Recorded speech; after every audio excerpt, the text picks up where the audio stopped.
आज की ये कहानी एक चोरी की कहानी है और कोई ऐसी वैसी चोरी नहीं, एक ऐसी चोरी जिसे अंजाम देने के लिए लगभग कई सालों तक इसकी प्लानिंग की जाती है।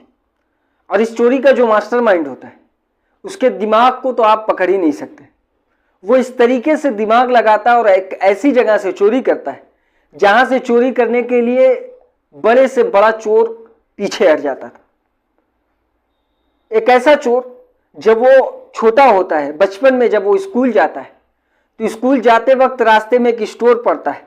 वो उस स्टोर पे जाता है कुछ सामान खरीदने के लिए, लेकिन जब वो स्टोर से बाहर आता है तो उसके हाथ में कई 100 रुपए होते हैं। स्टोर का मालिक जब सो जाता है तो वो स्टोर का जो गल्ला होता है उससे कुछ पैसा निकालता है और वो स्टोर से बाहर आ जाता है। जब वो धीरे धीरे बड़ा होता है उसकी महारत चोरी में बढ़ती जाती है। जब वो किसी ऐसी जगह से गुजरता है जहां आसपास ज्वेलरीज की शॉप होती तो उसे ये महसूस होता है कि ये ज्वेलरीज उसे अपनी तरफ खींच रही हैं। वो धीरे धीरे बढ़ता गया, उसकी उम्र बढ़ती गई, लेकिन उम्र के साथ साथ एक काम उसका और बढ़ता गया, वो थी चोरी।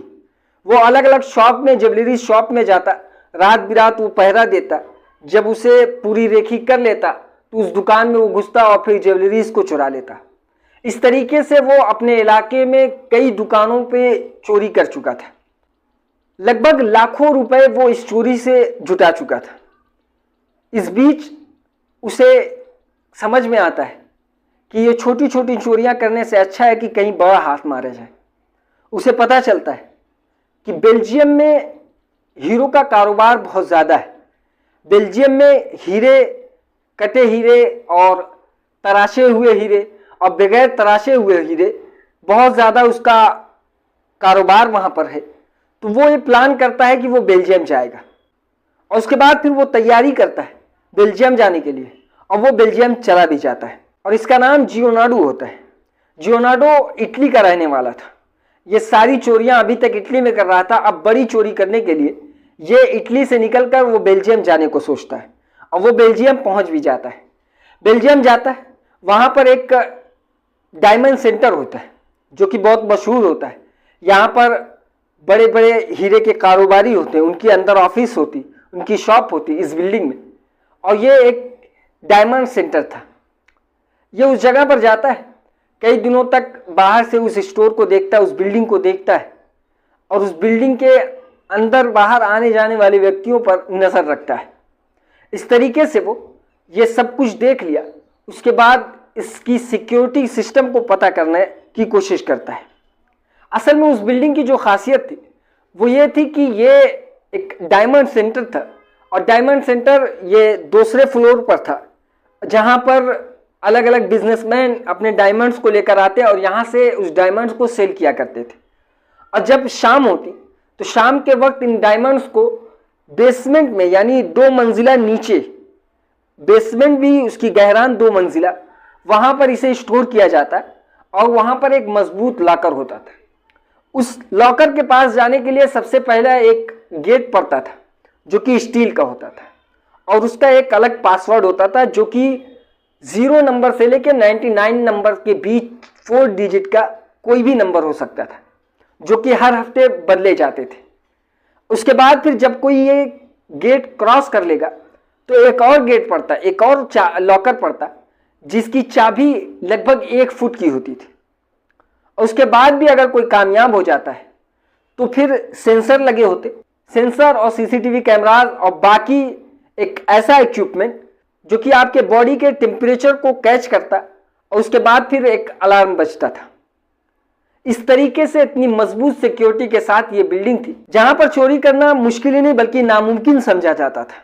और इस वजह से वहां के जितने भी सिक्योरिटी गार्ड्स थे वो इस बात को मानने को तैयार ही नहीं हो सकते थे कि यहाँ पे भी चोरी हो सकती है।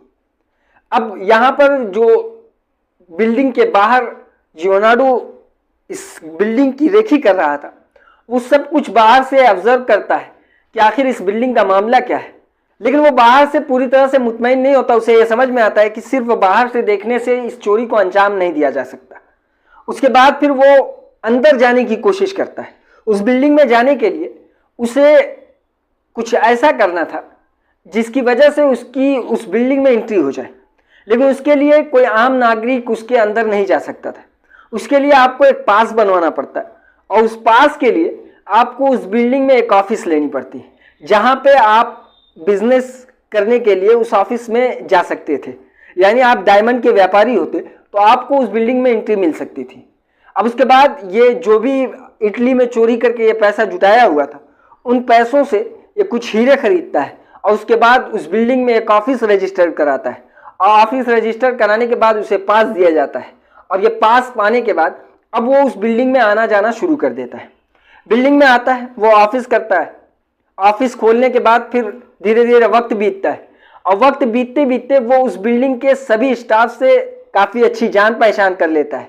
वहाँ पे सिक्योरिटी गार्ड, बाकी जो उसके कुलीग होते, जो अगल बगल उनकी ऑफिस होती, उनसे राब्ते में रहता और काफ़ी अच्छी बॉन्डिंग एक दूसरे से ये बना चुका था। जब इसके साथ सबकी बॉन्डिंग हो चुकी थी तो अब इसके दिमाग में आता है कि अपने मिशन को आगे बढ़ाने के लिए अब ये सही वक्त है, अब मेरा काम थोड़ा आसान हो सकता है।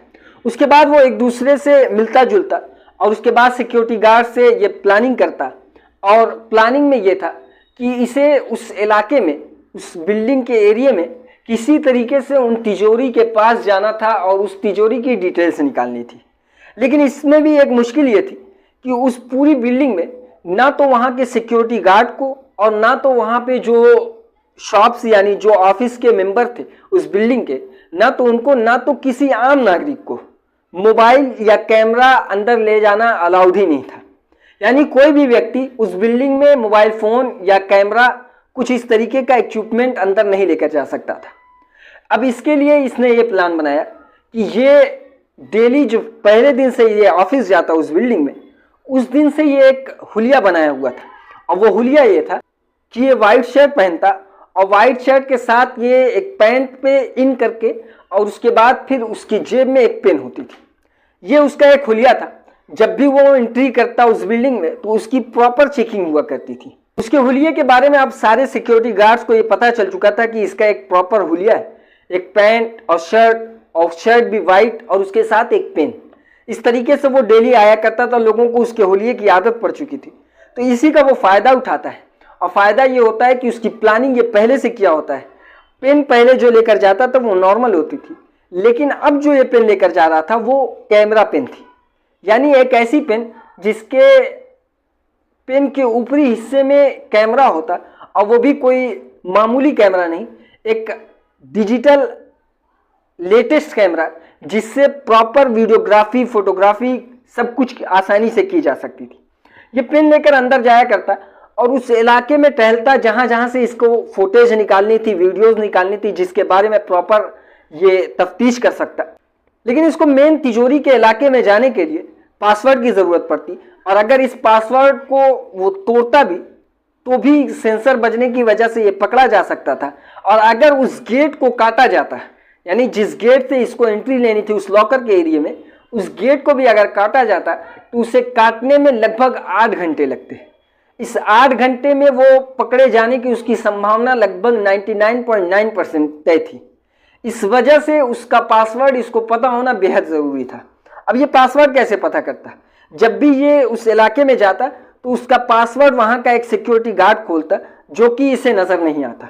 उसके लिए ये प्लानिंग ये करता है कि एक वक्त ये जब ऑफिस बंद होती है, ऑफिस बंद होते वक्त वो उस इलाके में जाता जहाँ सिक्योरिटी गार्ड उस पासवर्ड को डालता था। उससे पहले वो उस पासवर्ड जहाँ पर उस कंप्यूटर में यानी उस लॉकर में डाला जाता था, उसके उल्टी साइड में एक, हमारे ज़बान में अगर कह लें कि एक टाँड़ होती थी। एक टाँड़ एक छज्जी की तरह से था जहाँ पर ये अपनी पिन को रखता है और रखने के बाद सिक्योरिटी गार्ड उस पासवर्ड को जब इंटर करता है तो उस पिन के कैमरे में कैद हो जाता है।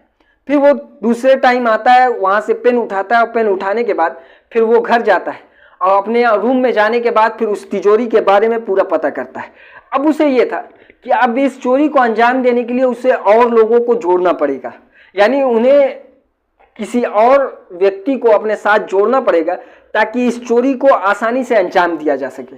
अब उसके लिए वो 4 व्यक्तियों को हायर करता है, 4 व्यक्ति जिनको पैसे की सख्त ज़रूरत होती और वो इंटेलिजेंट होती। उनका नाम इसने इस तरीके से रखा था। एक का नाम रखा था ये मॉन्स्टर।